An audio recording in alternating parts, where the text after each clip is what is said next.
ଦର୍ଶକ ବନ୍ଧୁ ଚାଲନ୍ତୁ ବୁଲିଯିବା ତୃପ୍ତି ସଫାରି। ଏହା ଏକ ପିକନିକ୍ ସ୍ଥାନ କେଉଁଝର ଜିଲ୍ଲାରେ ଅବସ୍ଥିତ।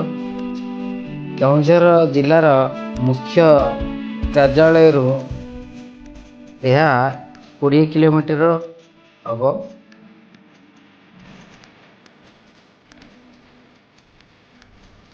ଏହି ପ୍ଲେସଟି ବକ୍ସିବାରି ଗାଁରେ ଅବସ୍ଥିତ।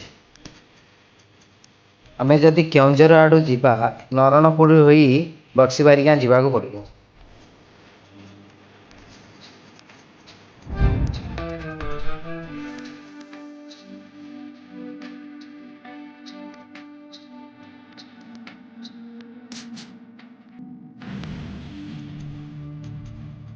ଯଦି ଆମେ ଚଣ୍ଡିଖୋଲ ଆଡ଼ୁ ଡୁବୁରି ହେଇକି ଯିବାକୁ ହେଲେ ଆମେ ପ୍ରଥମେ ନୁଦିରପଡ଼ା ଛକରେ ଓହ୍ଲାଇବା।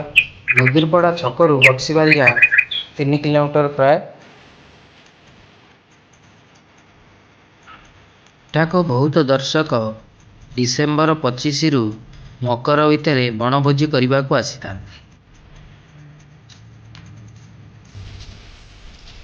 ଏଠାକୁ ଯଦି ଆପଣ ବଣଭୋଜି କରିବାକୁ ଆସିଛନ୍ତି, କୌଣସି ରୋଷେଇ କରିବା ସାମାନ ଆଣିନାହାନ୍ତି, କିଛି ଅସୁବିଧା ନାହିଁ। ଏଠାରେ ଆପଣ ରେଣ୍ଟ ହିସାବରେ ୟାକୁ ପାଇପାରିବେ ଏବଂ ଭୋଜି କରିପାରିବେ।